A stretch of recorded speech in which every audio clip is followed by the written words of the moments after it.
नमस्कार मित्रों, आज के इस वीडियो में एक बार फिर से आप सभी का बहुत बहुत हार्दिक स्वागत है।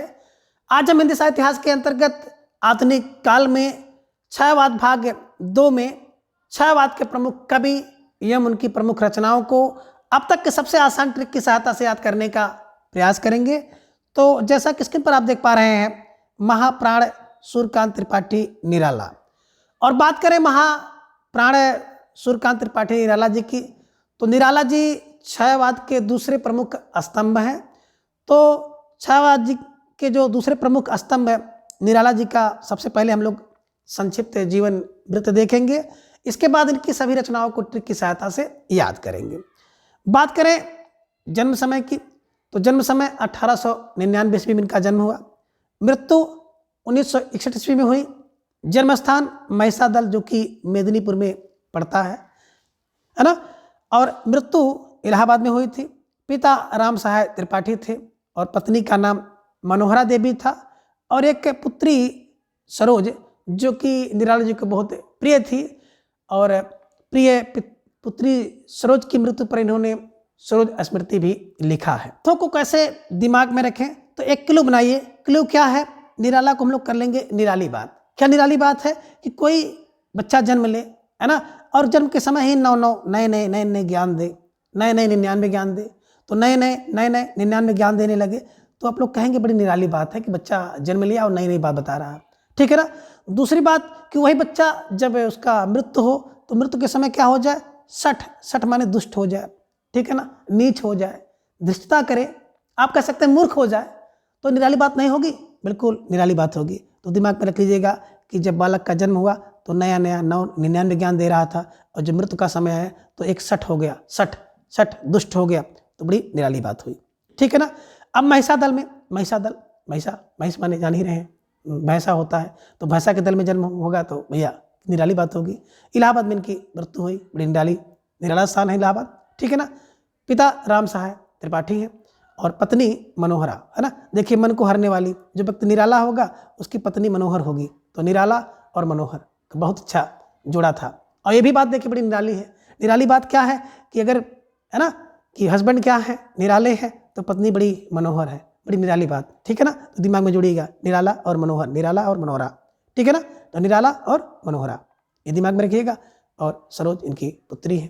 ठीक है। चलिए, अब आगे निराला जी की जो महत्वपूर्ण काव्य कृतियां हैं उसे हम लोग देखेंगे और ट्रिक की सहायता से याद भी करेंगे। ठीक है ना। पहली किताब देख पा रहे हैं अनामिका, 1923 में लिखी गई। परिमल की बात करें तो 1930 में, गीतिका 1936 में, तुलसीदास 1938 में लिखी गई, और कुकुरमुत्ता 1942 में, अणिमा 1943 में, बेला 1946 में, और नए पत्ते 1946 में लिखे गए हैं। अर्चना 1950 में, आराधना 1953 में, और गीत गुंज 1954 में, और सांध्य काकली 1969 में। कैसे दिमाग में बैठाएं?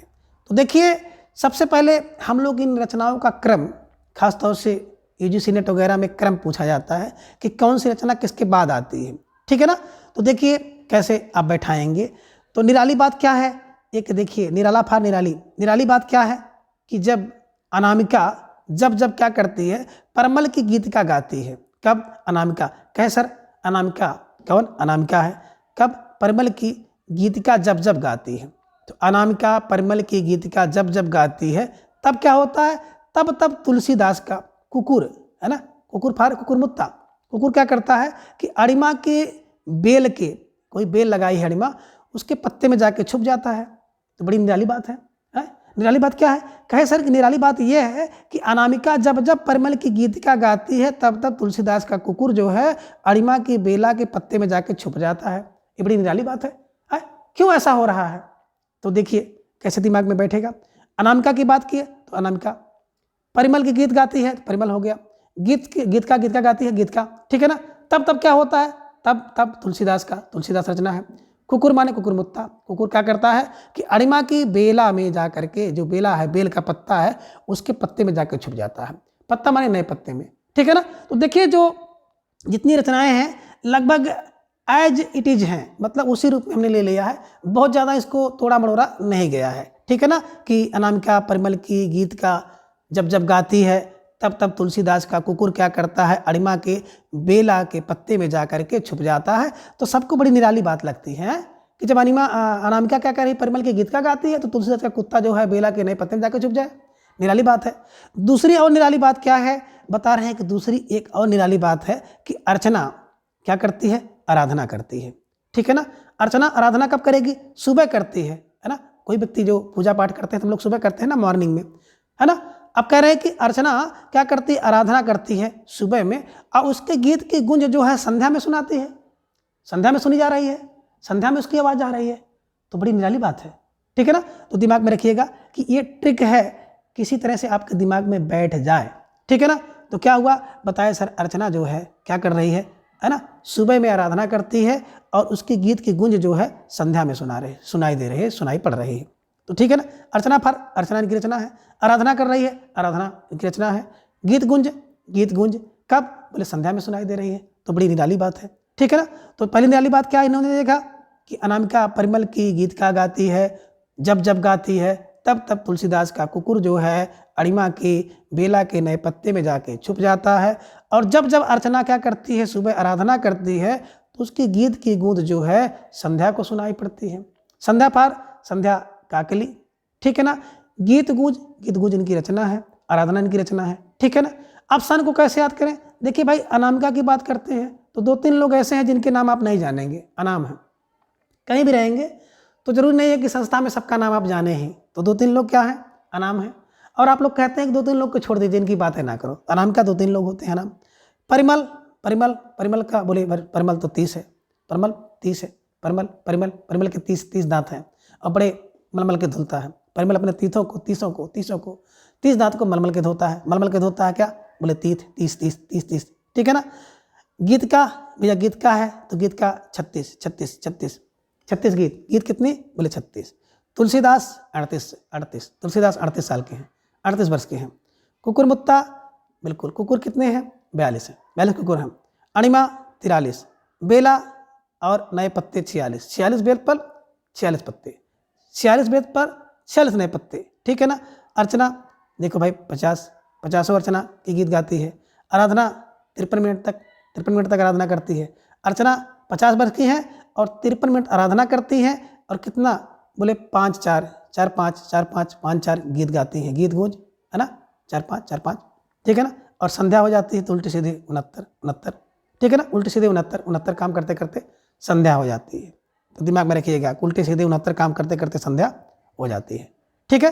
तो यही सब दिमाग में रखिएगा, आसानी से बन जाएगा। 2-3 बार देख लेंगे तो एकदम बैठ जाएगा। ठीक है। चलिए आगे है निराला के काव्य संसार में प्रथम और अंतिम तथ्य जो कि निम्नांकित है। ठीक है ना। प्रथम संग्रह की बात करें अनामिका, देखिए कोई भी बात है ना, इसमें निराली वाली बात नहीं है विशेष कि जब कोई भी संग्रह किया जाएगा पहले ना, तो पहले व्यक्ति अनाम होता है, उसका कोई नाम नहीं होता है। ठीक है ना। धीरे धीरे वो नाम वाला हो जाता है। ठीक है। तो जो नाम वाला होगा बाद में बदनाम भी होगा। तो दिमाग में रखिएगा कि प्रथम संग्रह अनामिका, है ना। कोई संग्रह प्रथम होगा तो अनामिका होगा, बिना नाम का होगा। और अंतिम, है ना, अंतिम कोई काम होगा ना, हम लोग काम करते करते क्या हो जाते हैं, अंतिम में थक जाते हैं और संध्या हो जाती है। तो अंतिम संग्रह संध्या में होता है, उल्टे सीधे 69, है ना, 1969 में लिखा गया है। तो अंतिम संग्रह संध्या में होता है, संध्या अंतिम में संग्रह करते करते संध्या हो जाती है, उसके बाद काम बंद हो जाता है। तो दिमाग में रखिएगा। ठीक है ना। पहला संग्रह बिना नाम का होगा, अनाम होगा। अंतिम संग्रह संध्या में होगा। ठीक है ना। संध्या अंत में हो ही जाती है। और प्रथम कविता की बात करें तो जूही की कली, इस छोरा सोरी हम करते हैं ना। हम लोग क्या करते हैं, जब कहीं पे देखते हैं सोरा तो उसको करते हैं छोरा, और कहीं पे देखते हैं सोरा तो छोरी। तो दिमाग में रखिएगा कि जूही कली एक छोरी है पहले। और कविता, अंतिम कविता प्रत्योकंठित जीवन का विष बुझ गया। अंत में देखो विष बुझ ही जाता है, तो अंत में क्या हो जाता है, व्यक्ति बुझ जाता है, मर जाता है। ये रखिएगा। और पहले व्यक्ति छोरा छोरी होता है, दिमाग में रखिएगा। ठीक है ना। तो सोरा मतलब 1916 में लिखा गया, जूही कली एक छोरी है। ठीक है, ऐसे दिमाग में रखिएगा। ठीक है ना। चलिए अब बता रहे हैं कि निराला की जो कृति है अनामिका और परिमल में संकलित महत्वपूर्ण कविताएं कौन कौन सी हैं, कौन कौन सी कविताएं ऐसी हैं जो अनामिका में हैं और कौन कौन सी ऐसी कविताएं हैं जो कि परिमल में हैं। कभी कभी प्रश्न बन जाता है। ठीक है ना। तो लगे हाथ इसको भी हम लोग देख लें। बात करें यहाँ पे अनामिका जो कि द्वितीय संस्करण 1938 में हुआ है, उसमें कौन कौन सी कविताएं हैं? तो पहली कविता है सरोज स्मृति 1935 में, दूसरा है सम्राट एडवर्ड के प्रति, तीसरी कविता है प्रेसी, चौथी कविता है राम की शक्ति पूजा जिसे उन्होंने 1936 में लिखा था, रेखा, तोड़ती पत्थर और सच है 1935 में। ये कहाँ पर है? बोले सर ये सब तो अनामिका में संग्रहित हैं, ठीक है ना। अब देखिए कैसे किलो होगा। देखिए सरोज की स्मृति कितनी है? बोले सरोज की इतनी स्मृति है कि उसकी अनाम है, गिनती नहीं है, बिना नाम तमाम कितनी स्मृतियाँ हैं। सम्राट एडवर्ड के प्रति कितने लोग हैं? अनाम है। आप ये नहीं कह सकते कौन कौन लोग इनके प्रति प्रेम भाव रखते हैं। तो सम्राट है, एडवर्ड है, उसके प्रति अनाम लोग हैं, ठीक है ना। और सरोज की स्मृति अनाम है, ठीक है ना। प्रेसी, कोई ऐसा व्यक्ति है जिसकी प्रेम का, बोले सर प्रेम का उसकी प्रेसी तो अनाम है, पता नहीं कितनी है, नाम नहीं दिया जा सकता। और राम की शक्ति, भैया राम में शक्ति कितनी है? अनाम है। इतनी शक्तियाँ हैं कि अनाम है, अनंत है आप कह सकते हैं, अनाम है, ठीक है ना। और अनाम है तो निराली बात होगी, ठीक है ना। रेखा, रेखा भी अनाम होती है, तमाम प्रकार की रेखाएं हैं, है ना। रेखा है जिसे आप कहते हैं लिमिट कह सकते हो, है ना, अंतिम छोर, है ना। बाधा भी कह सकते हो। तो कितनी बाधाएं हैं, आप कितना गिनाए व्यक्ति, अनाम है। तो रेखा अनाम है ना, अनाम है। तोड़ती पत्थर, जो पत्थर तोड़ रही थी इलाहाबाद के पथ पर, उसका नाम, बोले सर उसका नाम अनाम है, पता नहीं क्या नाम है ना। तो ये दिमाग में रखिएगा। ये सच है, तो सच कौन है? अनाम है। सच का भी पता नहीं कितने सच हैं, कौन कौन सच है, ठीक है ना। तो इसको अनाम से जोड़िएगा। सरोज की स्मृति अनाम, सम्राट एडवर्ड के प्रति कितने लोग? अनाम लोग हैं। प्रेसी अनाम है, पता नहीं कौन कौन प्रेसी है, कौन कौन नाम है ना। राम की शक्ति पूजा अनाम है, अनाम शक्ति है। रेखा अनाम होती है, तोड़ती पत्थर अनाम है, और ये सच है, अनाम है, ठीक है। आगे देखिए परिमल में कौन कौन से कविता रखी गई है। तो अधिवास है, जूही की कली है, बादल राग है, विधवा है, भिक्षुक है, संध्या सुंदरी और पंचवटी प्रसंग। पंचवटी प्रसंग की बात आई तो पंचवटी आपने मैथिली शरण गुप्त का भी देखा होगा, इनका एक काव्य है पंचवटी, ठीक है ना। वो पंचवटी और यहाँ पे पंचवटी प्रसंग, ठीक है, ध्यान में रखिएगा। चलिए, तो कहते हैं ना पंचवटी में तू पहुँच, 1925 में लिखा गया है, ठीक है ना। और बहुत अच्छे ढंग से हम लोग पढ़े हैं वहाँ पर, रंग में भंग ना करो, है ना। रंग में भंग हो गया कब? जब तक बत हो गया, तो जब तक बत हो जाता है तो क्या हो जाता है? भारत भारत हो जाता है 12 में, ठीक है ना। सब आपको ट्रिक से वहाँ पर बताया गया है। तो वही पंचवटी वहाँ पर है और यहाँ पे पंचवटी प्रसंग है। अब कैसे दिमाग में इसे रखें कि देखिए बात करें परिमल के, परिमल के वास पर क्या हो रहा है? जूही की कली है। अब जूही की कली कोई होगी, परिमल का वास है, घर है, निवास है, तो वहाँ पे जूही की कली है। अब जूही की कली के नीचे क्या हो रहा है? विधवा और भिक्षुक क्या कर रहे हैं? संध्या में पंचवटी प्रसंग जो है का राग गा रहे हैं। बस दिमाग में ऐसे रख लीजिएगा कि क्या कर रहे हैं। परिमल के अधिवास पर, कोई नाम, कोई व्यक्ति परिमल है, अभी आपने पढ़ा 30, ठीक है ना। तो परिमल के कहाँ पर? बोले वास पर, ठीक है ना। वास पर कहाँ? जूही की कली के नीचे। कौन? विधवा भिक्षुक क्या कर रही है? संध्या में पंचवटी का राग गा रही है, ठीक है ना। तो पंचवटी से पंचवटी प्रसंग हो जाएगा, राग से हो जाएगा बादल राग हो जाएगा, विधवा भिक्षुक, विधवा भिक्षुक देख ही रहे हैं, संध्या सुंदरी है ना, संध्या में संध्या पार संध्या सुंदरी, ठीक। ऐसे दिमाग में बैठा लीजिएगा कि परिमल के वास पर, जूही की कली के नीचे विधवा भिक्षुक क्या कर रहे हैं? संध्या में पंचवटी का राग गा रहे हैं। ऐसे दिमाग में रख लीजिएगा तो आपको भी पता चल जाएगा कि परिमल में कौन कौन से हैं। और ये भी क्लू बना लीजिएगा कि अगर अनामिका में नहीं है तो परिमल में रहेंगे, और परिमल में अगर नहीं है तो इसमें रहेंगे। ऐसे दिमाग में रख लीजिएगा, आसानी से याद हो जाएगा। आगे पंडित सूर्यकांत त्रिपाठी निराला को हिंदी में मुक्त छंद का प्रवर्तक माना जाता है। तो मुक्त छंद का प्रवर्तक कौन? बिल्कुल निराला व्यक्ति है ना। जो क्या कर दे, छंद को मुक्त कर दे, तो निराला व्यक्ति तो होगा ही। यानी कि सूर्यकांत त्रिपाठी निराला जी ने क्या किया? हिंदी में मुक्त छंद का प्रवर्तन किया और प्रवर्तक इनको माना जाता है, ठीक है ना। और कुछ आलोचकों ने क्या कह दिया? इनके छंद को, इनके मुक्त छंद को रबड़ या केचुआ छंद कह दिया। तो निराला पर निराली बात हो गई, निराला पर निराला हो गया, बहुत निराली बात हो गई, ठीक है ना। तो ये बात दिमाग में रखिएगा कि मुक्त छंद का प्रवर्तक निराला है, और निराला के छंद को रबड़ या केचुआ का छंद भी कहा जाता है, ठीक है ना। निराला जी ने क्या किया? कवित्व को हिंदी का जातीय छंद कहा। बड़ी निराली बात है कि कवित्व को हिंदी का जातीय छंद निराला जी ने कह दिया। आगे निराला जी ने परिमल की भूमिका में लिखा है कि मनुष्यों की मुक्ति की तरह कविता की भी मुक्ति होती है। और बड़ी निराली बात है।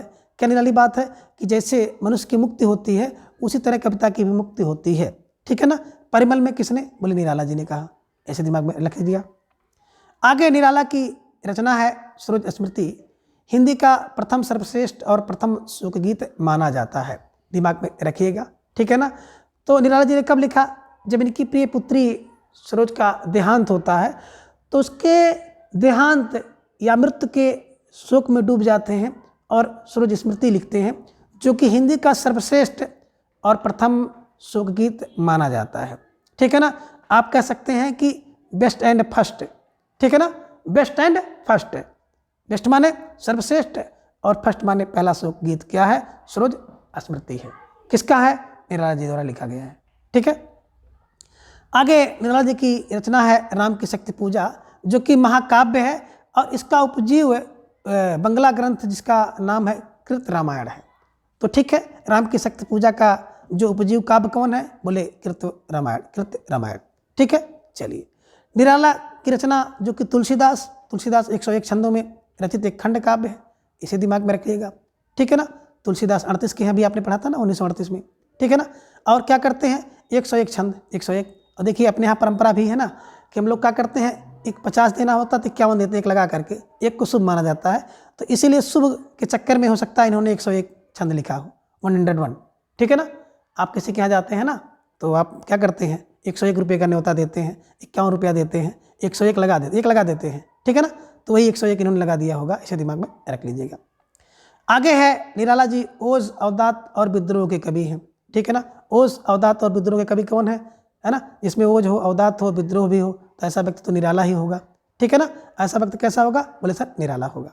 ठीक है, आगे निराला जी की बात करें तो निराला जी अकुंठ एवं वयस्क श्रृंगार दृष्टि तथा तृप्त के कवि हैं। ये भी बात दिमाग में रखिएगा कि अकुंठ हैं, वयस्क श्रृंगार और दृष्टि के तृप्त के कवि हैं कौन? निराला जी हैं। ठीक है ना, निराला को सलाह का पुरुष भी कहा जाता है, इसे भी दिमाग में रख लीजिएगा। ठीक है, आगे बात करें आचार्य शुक्ल के अनुसार बहुस्पर्शनीय प्रतिभा निराला जी में है।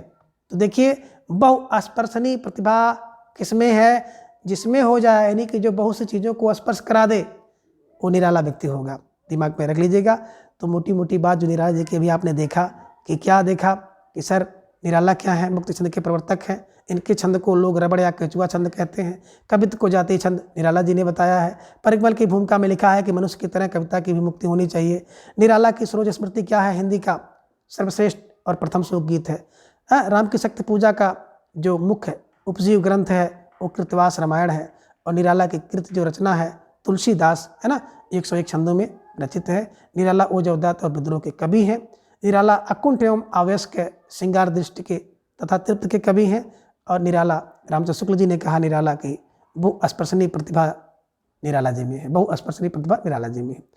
तो ऐसे दिमाग में रखिएगा, आसानी से सब याद हो जाएगा। ठीक है, आगे बात करें छायावाद के जो तीसरे प्रमुख स्तंभ हैं वो प्रकृति के सुकुमार कवि के नाम से जाने जाते हैं और जिनका नाम है सुमित्रानंदन पंत जी। तो सबसे पहले हम सुमित्रानंदन पंत जी का संक्षिप्त जीवन परिचय जानेंगे। और बात करें सुमित्रानंदन पंत की तो हिंदी में एक पहले ऐसे कवि हैं जो कि बिल्कुल इनका है ना पुरुष होते हुए भी नाम इनका स्त्री का है, सुमित्रा नंदन पंत। और उसी तरह से बाल भी रखते थे, तो दिमाग में रखिएगा। ठीक है ना, अब प्रकृति के सुकुमार कवि कौन? पंत हैं। तो जन्म की बात करें, जन्म 1900 ईस्वी में, मृत्यु 1977 ईस्वी में। जन्मस्थान कौसानी जो कि अल्मोड़ा में पड़ता है, मृत्यु इलाहाबाद। ठीक है ना, बालक बचपन का नाम गुसाई दत्त था। प्रथम कविता गिरजे का घंटा 1916 में इन्होंने लिखा है। कैसे दिमाग में रखें? देखिए जन्म की बात करें तो पंत पासे पूरे 1900 में, पूरे 1900 में कौन? बोले सर पंत जन्मे। और कब तक? 77 था जिए, 77 माने 1977 तक। ठीक है ना, तो पूरे पासे पंत कितना? बोले 1900 में जन्मते हैं। यानी कि पूरे 1900 में कौन जन्मता है? पंत जी। और क्या करते हैं? साथ 77 साल जीते हैं। साथ दिमाग में रखिएगा 77। 1977 में इनकी मृत्यु हुई। कौसानी अल्मोड़ा इनका जन्मस्थान है। इलाहाबाद में देहांत हुआ है। गुसाई दत्त इनका मूल नाम था। गिरजे का घंटा पहला कविता है। ठीक है, चलिए कह सकते हैं ना कि गिरजा घर में जाके घंटा भर बैठे रहते थे। कब? जब एक छोरा थे, छोरा सार के, छोरा छोरी हम लोग कहते हैं ना, तो दिमाग में रख लीजिएगा कि गिरजे का घंटा बजाते थे। कब? जब एक छोरा थे। तो दिमाग में रखिएगा, एक ट्रिक है। ठीक है ना, किसी की भावना को ठेस पहुंचाने का उद्देश्य नहीं है, बस आसानी से याद हो जाए। चलिए आगे सुमित्रानंदन पंत की बात करें तो इनके काव्य को विद्वानों ने 4 भागों में बांटा है जो कि निम्न है। एक तो छायावादी काव्य है जिसमें उच्छ्वास 1920 में लिखा है इन्होंने, ग्रंथि 1920 में, बीड़ा 1927 में, पल्लव 1928 में और गुंजन 1932 में। ठीक है ना। कैसे दिमाग में रखें? देखिए छाया क्या है, बोले सर छाया तो वही रहेगा। एक तो छाया इनको देखा, दूसरा इनका जो काव्य है वो प्रगति है, प्रगतिवाद, जिनमें युगांत, युगवाणी, ग्राम्या। अंतश्चेतनावादी जिनमें स्वर्ण किरण, स्वर्णधूल और युगपथ है। नव मानवतावादी में उत्तरा है, कला और बूढ़ा चाँद, आतिमा, लोकायतन और चिदंबरा। कैसे दिमाग में रखें? तो देखिए एक ट्रिक बनानी पड़ेगी, है ना। किसका? बोले छाया का। क्या हुआ? अंत हुआ। कब? जब नव प्रगति हुई। तो नव प्रगति से छाया का अंत हुआ, नव प्रगति से छाया का अंत हुआ। नव की बात करें तो नव मानवतावादी, प्रगति की बात करें तो प्रगतिवादी, क्या छाया का? छायावादी, अंत हुआ। ठीक है ना। तो दिमाग में रखिएगा कि सुमित्रानंदन पंत के जो 4 चरणों में बांटा गया इनके काव्य को, वो 4 चरण कौन कौन से हैं? तो दिमाग में रखिएगा, नव प्रगति से छाया का अंत हुआ, नव फार नव मानवतावादी, प्रगति फार प्रगतिवादी, तो नव प्रगति से छायावाद का, छायावाद माने छायावाद का, अंत, अंत मतलब अंतश्चेतनावादी। ठीक है ना। तो नव प्रगति से क्या हो गया? बोले सर नव प्रगति से छाया का अंत हो गया। ये दिमाग में रखिएगा। ठीक है।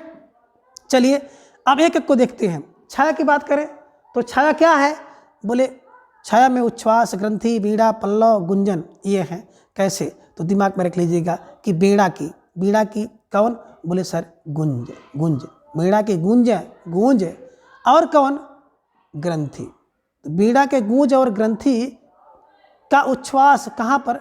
बोले पल्लव पर छाया है। तो दिमाग में रख लीजिएगा कि जो बीड़ा है, तो बीड़ा की गूंज और ग्रंथि का उच्छ्वास कहाँ? बोले पल्लव तक छाया है, पल्लव तक छाया है, पल्लव तक छाया है। यानी कि ये छायावादी रचनाएं हैं। उच्छ्वास, ग्रंथि, बीड़ा, पल्लव, गुंजन।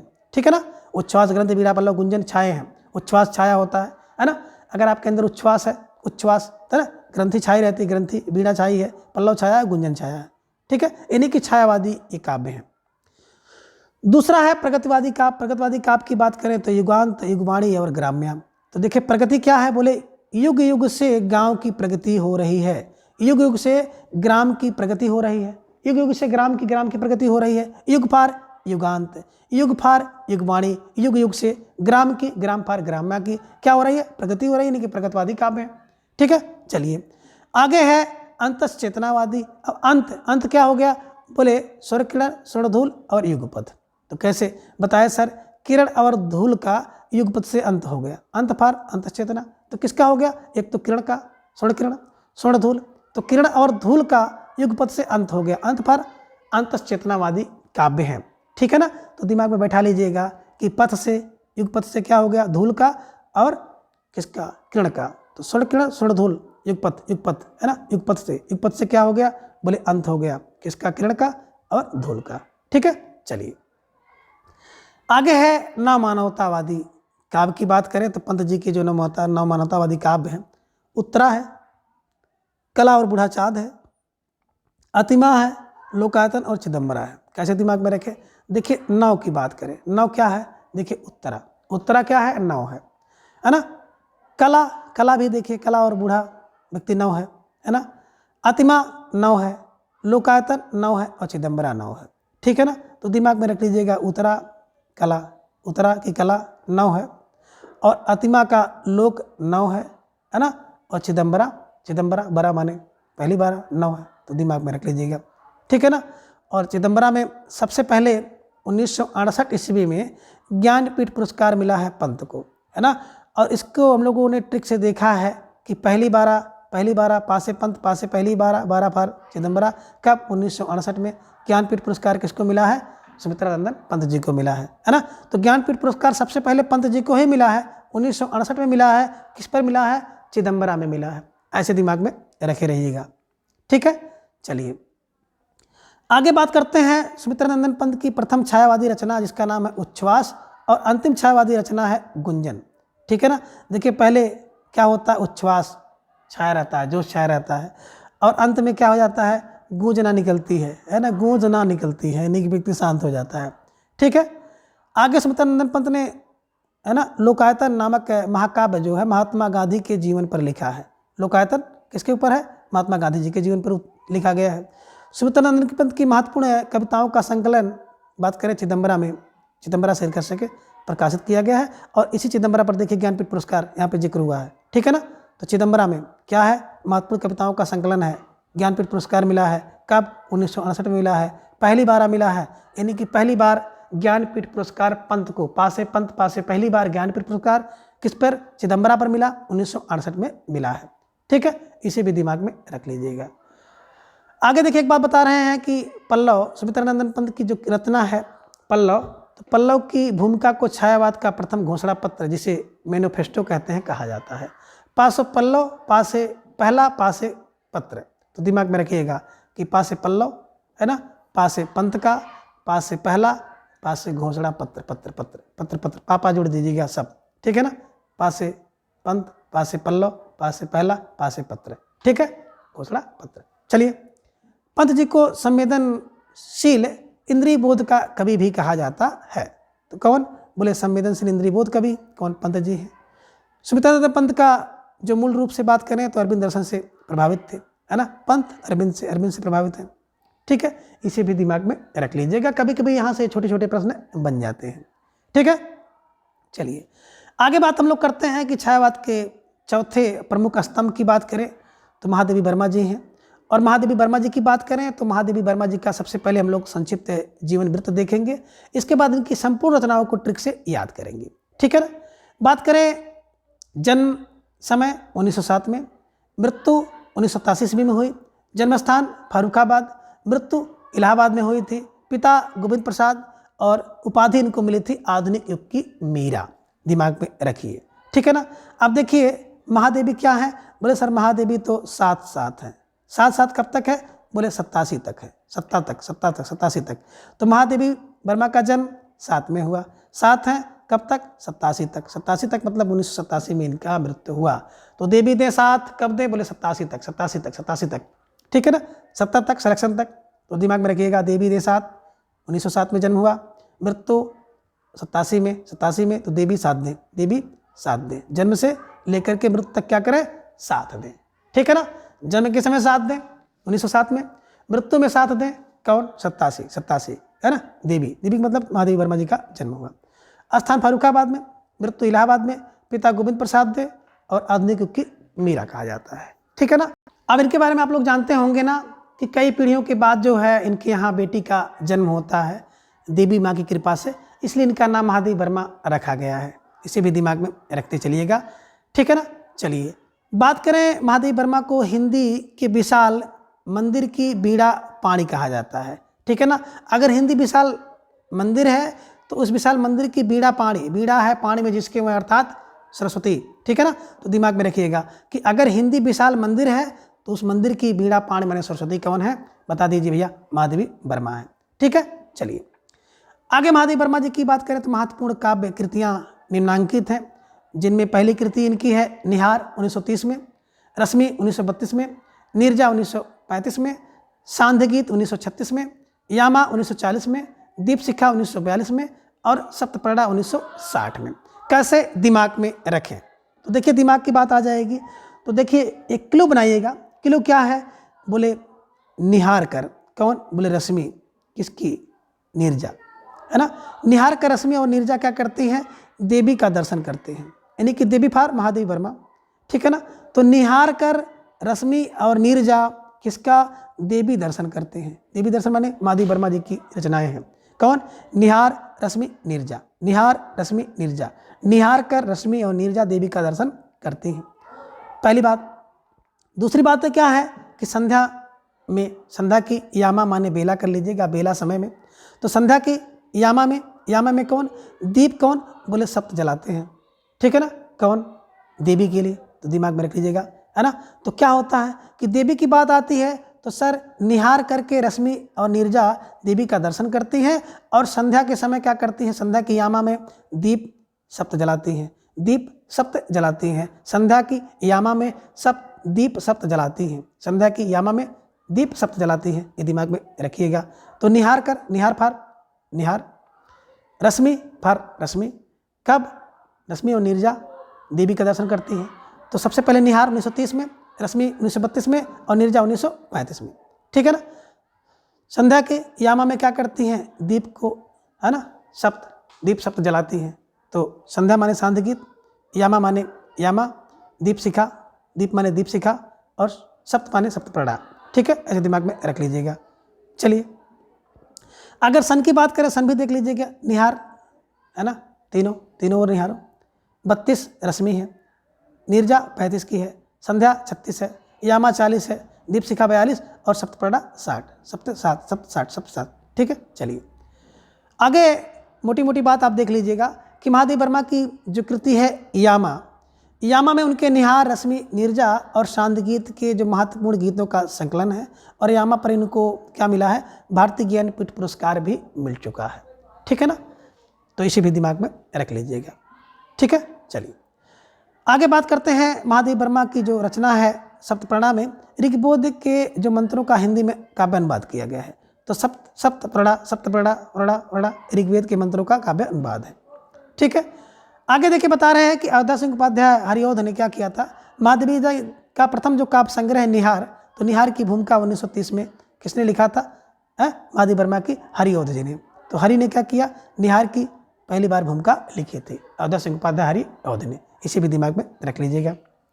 महादेव वर्मा जी की बात करें तो महादेव वर्मा की ब्रज भाषा और आरंभिक खड़ी बोली की कविताओं का जो संकलन है 1984 में प्रथम आयाम शीर्षक से किया गया था। तो प्रथम आयाम शीर्षक से दिमाग में रखिएगा कि ब्रजवाली और आरंभिक खड़ी बोली की जो कविता का संकलन था वो 1984 में प्रथम आयाम शीर्षक से प्रकाशित किया गया था। इसे भी दिमाग में रख लीजिएगा। और महादेव वर्मा जी की बात करें तो महादेव वर्मा जी बौद्ध धर्म से प्रभावित थे। ठीक है ना। और सर्वाधिक इनको जो प्रतीक था दीपक और बादल प्रिय था। ठीक है ना। तो दीपक और बादल किसको, देवी को प्रिय है। ये भी दिमाग में रख लीजिएगा। एक बार मोटी तरफ से ये देख लीजिए मोटी बात कि यामा पर क्या मिला, ज्ञानपीठ पुरस्कार मिला था। यामा पर क्या है, निहार, रश्मि और शांत गीत के गीतों का संकलन है। बात करें सप्तप्रड़ा ऋग्वेद के मंत्रों का काव्य अनुवाद है। बात करें प्रथम काव्य संग्रह निहार की भूमिका अयोध्या जी ने लिखी है। ठीक है ना। और ब्रजभाषा और खड़ी बोली की जो कविता का संकलन प्रथम आयाम में किया गया है और बौद्ध दर्शन से प्रभावित थी और इनको प्रिय था दीपक और बादल। ठीक है। चलिए अब छायावाद के कुछ अन्य कवि और हैं जिन्हें हम लोग लगे हाथ देखेंगे। जिनमें पहले कवि हैं उदय शंकर भट्ट, जन्म 1898 में और मृत्यु 1966 ईस्वी में होती है। रचना की बात करें तो राका, मानसी, विसर्जन, युगदीप, अमृत और विष, यथार्थ और कल्पना। ठीक है। कैसे दिमाग में रखें, देखिए दिमाग में रखिएगा। उदय शंकर भट्ट क्या होते हैं, 98 में जन्म लेते हैं और 66 तक, है ना। भट्ट से 98 में जन्मे और 66 वर्ष तक जिंदा रहे, जीवित रहे। काव्य किया, क्या किया, राका, मानसी, विसर्जन, युगदीप, अमृत और विष, यथार्थ और कल्पना।